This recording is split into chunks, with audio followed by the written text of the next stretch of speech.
آج کے موضوع کو 3 حروف میں کہوں گا۔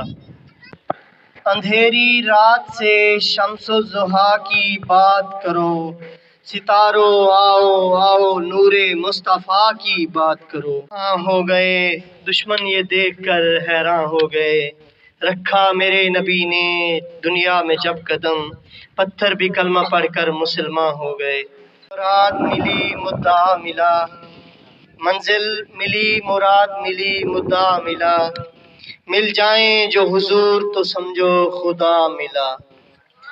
اب میں دعوت خطاب دوں گا زاہد مرتضیٰ صاحب AEO جو ہیں ہمارے، ان کو کہ وہ اسٹیج پر آئیں اور اظہار خیال کریں۔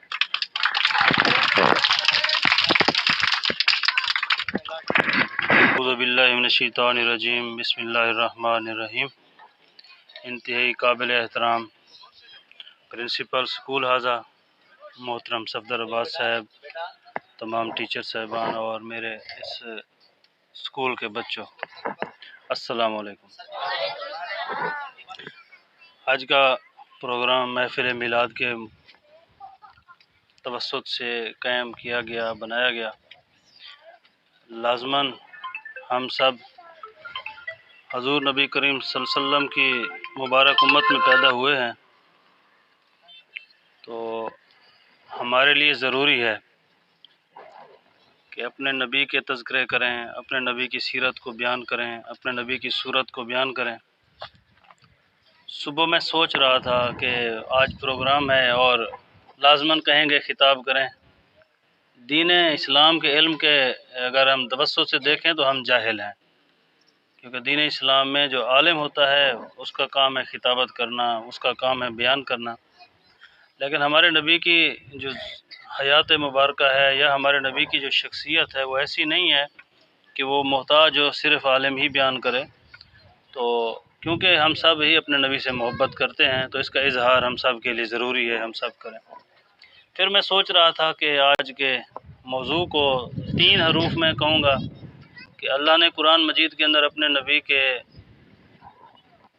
شان کو اس طرح بیان کیا کہ وَرَفَعْنَا لَكَ ذِكْرَكَ، کہ اے نبی جی ہم نے آپ کے ذکر کو بلند کر دیا۔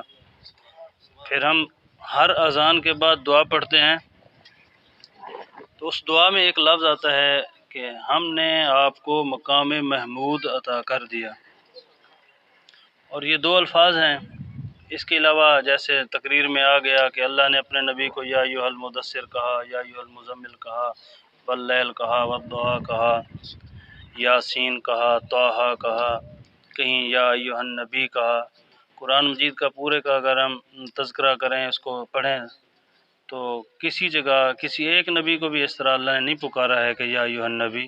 ہر نبی کو اس کے نام سے، یا موسیٰ، یا ہارون، یہ زیادہ سے زیادہ اگر اللہ نے اپنے نبیوں کو پکارا بھی ہے تو اخت ہارون کہا، ہارون کے بھائی، اس طرح سے۔ لیکن جب اپنے نبی کی باری آئی، اپنے محبوب کی باری آئی، تو اللہ نے کیا فرمایا، یا ایھا النبی ہو، کہیں ڈائریکٹ یا محمد نہیں کہا اللہ نے۔ مطلب اتنا اللہ کو اپنے محبوب پیارے ہیں۔ پھر میں سوچ رہا تھا کہ وَرَفَعْنَا لَكَ ذِكْرَكَ کو اگر ہم فلسفانہ انداز میں، عاجزانہ انداز میں دیکھیں تو کس طریقے سے اس کو ہم تشریح کر سکتے ہیں۔ یہ جتنے بھی ادھر ہمیں آڈینس بیٹھے ہیں، بولنے والے ہیں، سننے والے ہیں، سارے آپ سے اگر میں کہوں کہ سکول کے پرنسپل کے بارے میں کوئی گفتگو کریں تو شاید ایک آدھ واقعہ کوئی یاد ہوگا کسی کو کہ ہمارے پرنسپل صاحب کا ہمارے ساتھ انٹریکشن ہوا، 1 مہینہ ہوا، 2 مہینے یا 1 سال ہوا سکول کھلا ہے، تو ہمارے پرنسپل میں یہ خوبیاں ہیں۔ تو زیادہ سے زیادہ ایک صفحے کے اوپر اس سے زیادہ کوئی بندہ نہ لکھ سکے گا، نہ بول سکے گا، چاہے کوئی بھی ہم میں سے ہو۔ اسی طریقے سے اگر میرے بارے میں آپ سے پوچھا جائے کہ ان کے بارے میں کچھ بتائیں تو کوئی نہیں ہوگا۔ ایون کہ ہم سب کے زیادہ محبوب اور ہم سب کے زیادہ قریب ہمارے ماں باپ ہوتے ہیں۔ اگر ہمیں ان کے بارے میں بولنے کا موقع ملے، کہنے کا موقع ملے، تو شاید ہی ہم 1 صفحہ یا آدھا بیان کر سکیں۔ ہم نے اپنے نبی کو دیکھا نہیں ہے، ہم نے اپنے نبی کی تعلیمات کو جسٹ سنا ہے، لیکن ان کا کلمہ پڑھنے کی وجہ سے، ان کی نبوت میں داخل ہونے کی وجہ سے، ان کے واقعات سننے کی وجہ سے، ہم میں سے ہر بندہ زیادہ نہ بول سکے، 5-5 10-10 منٹ کی اپنے نبی کی شان میں بات ضرور کر سکے گا۔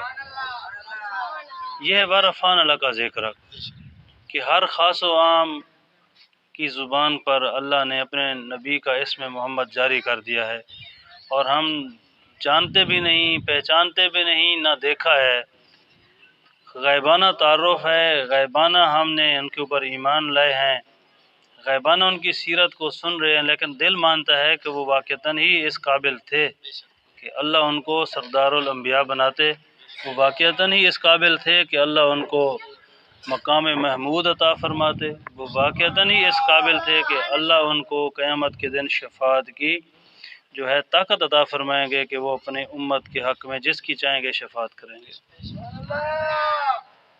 تو ہمارے بچوں کے لیے ہمارے نبی کی سیرت، کیونکہ بچوں کے ساتھ تھوڑی سی بات ہے، ہمارے نبی بچوں کے ساتھ بہت شفیق تھے۔ اللہ کا سب سے بڑا حکم نماز کا ہے، اور نماز کسی صورت میں معاف نہیں ہے، قضا پڑھیں، ادا پڑھیں، پڑھنی ہے، رہ جائے گی سزا ہوگی۔ ایک تو اللہ اس ساری کائنات کے اکیلے خالق ہیں، مالک ہیں، اور اس پوری کائنات کے اوپر اللہ ہی اکیلے بادشاہ ہیں اور اکیلے قبضہ قدرت رکھنے والے ہیں۔ تو جو اتنی طاقت والا ہو اور اس کا حکم ہم چھوڑ دیں، نہ مانیں، تو اس کے اوپر جو ہے سوچنے والی بات ہے۔ استاد کہہ دے کہ کرسی سے نہیں اٹھنا، ایک استاد کا حکم ہے، جو بھی بندہ یہاں بیٹھا ہے تو میرا نہیں خیال کہ استاد کی موجودگی میں کرسی سے اٹھے گا، یا تو ہمارا اللہ پر یقین کمزور ہو گیا ہے، یا ہم اللہ کو اس طاقت جو اللہ کی ہے اس کے مطابق ہم نہیں مان رہے، اس طرح ہم پہچان نہیں رہے۔ تو میں اپنے پھر اسی سیرت نبی کی طرف لے آؤں گا اس نماز کو۔ تو اللہ کے نبی کا فرمان ہے جس کا مفہوم ہے کہ اپنے بچوں کو 7 سال کی عمر تک نماز کے لیے قائل کرو، ان کو سکھلاؤ، ان کو نماز کی اہمیت بتلاؤ، ان کو نماز کے اوپر لے کر آؤ۔ اور پھر فرمایا کہ جب وہ 10 سال کے ہو جائیں تو پھر ہے کہ ان کے لیے تھوڑی سی ڈانٹ ڈپٹ بھی کرو، ان کو سزا بھی اگر دینی پڑے سزا دو، اور اس کو مسجد لے آؤ، نماز کی طرف لے کرو۔ اب اس لیے ہمارے بچوں کے متعلق کیا ہے کہ اللہ کے نبی اتنا بچوں سے شفیق ہیں کہ 10 سال تک بچے کے اوپر ہاتھ اٹھانے کو حرام قرار دیا گیا ہے، کہ اللہ کا حکم ٹوٹ رہا ہے پھر بھی اللہ کے نبی کہہ رہے ہیں 10 سال تک اس کو پیار محبت سے شفقت سے سکھلاؤ۔ اب اس کے اوپر فتوے تو بہت لگ جائیں گے کہ مار نہیں پیار یہ سارا، تو بچہ جتنا پیار سے اور جتنا اچھے اخلاق سے اور جتنا محبت سے سیکھتا ہے اتنا مار سے نہیں سیکھتا۔ ہر بندے کے اندر اللہ نے انا رکھی ہے، اور بچے کے اندر انا بڑوں کی نسبت زیادہ ہوتی ہے۔ بچے کے اندر جو انا کا پہلو ہے بڑوں کی نسبت زیادہ ہوتا ہے۔ جب ہم بچے کو ڈانٹتے ہیں بلا وجہ تو اس میں انا آ جاتی ہے، اور انا کا فیکٹر اس کو کہتا ہے کہ نہیں تمہاری تو ادھر اہمیت ہی نہیں ہے، تمہیں فلانے نے ڈانٹ دیا، اس کی وجہ سے تمہیں ڈانٹ دیا۔ تو دیکھیں اللہ کا اتنا بڑا حکم ٹوٹ رہا ہے 10 سال تک، اور وہ حکم ایک نماز چھوڑنے پر 2,88,00,000 سال جہنم جلنا پڑے گا۔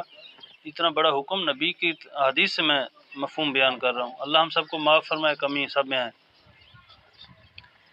تو پھر بھی اتنی شفقت کر رہے ہیں کہ 10 سال تک بچے کو آپ پیار محبت سے لے کر آؤ، اس کے بعد اگر نہیں ہے آتے تو پھر اب ہم چھوٹے چھوٹے، اب دیکھیں نماز تو بہت بڑا حکم ہو گیا نا، اس کے اوپر بھی اللہ کے نبی کا فرمان ہے کہ شفقت سے اس کو لے کرو مسجد کی طرف۔ حسنین کریمین کو اپنے کندھوں پر لے کر گھوڑ سواری کرتے ہیں، تو بچوں کے ساتھ محبت کا اظہار ہے۔ تو دیکھنے والے کہتے ہیں کہ کیا سواری ملی ہے، تو آگے سے کیا فرماتے ہیں کہ سوار بھی تو دیکھو سوار کیسا ہے۔ تو بچوں کے ساتھ بہت شفیق تھے۔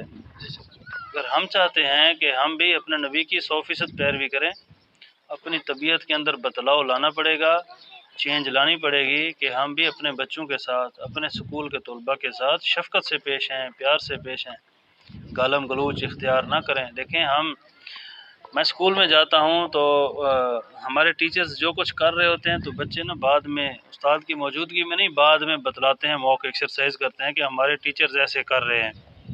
تو جب ہم اللہ نہ کرے ہمارے منہ سے اگر گالی نکلے گی تو بچہ گالی کو سنے گا اور گالی کے اوپر جو ہے وہ اس کی ترتیب بنائے گا۔ بچے کو اگر ڈانٹیں گے تو پھر کیا ہوگا؟ وہ بچہ جو ہے باہر جائے گا، جہاں بھی جائے گا تو وہ گلے کرے گا، باتیں کرے گا۔ تو کوشش کریں ہم سب مل کر کہ اپنے بچوں کا مستقبل سنوارنے میں ان کو شفقت کے ساتھ، پیار کے ساتھ پیش آئیں، اور نبی کی سیرت کے اندر جو شفقت اور محبت کا پہلو ہے، اخلاق کا پہلو ہے، اخلاق 24 گھنٹے فرض ہے، ہم اس اخلاق کے دامن کو نہ چھوڑیں تو انشاءاللہ کامیابی ہمارا مقدر بنے گی۔ امید ہے کہ چند ایک گزارشات نبی کی سیرت کے متعلق اور بچوں کے شفقت کے متعلق آپ سب کو بھی پسند آئی ہوں گی، اور اگر کوئی اللہ ہم سے کمی ہوگی تو اللہ سے معافی طلب کرتے ہیں، کیونکہ ہم عالم تو نہیں ہیں، کمی ہو جاتی ہے۔ انہی دعاؤں کے ساتھ کہ اللہ آپ سب کو کامیاب کرے اور اس طرح کے پروگرام منعقد کرا کر بچوں کی حوصلہ افزائی کرنے کی توفیق عطا فرمائے۔ السلام علیکم۔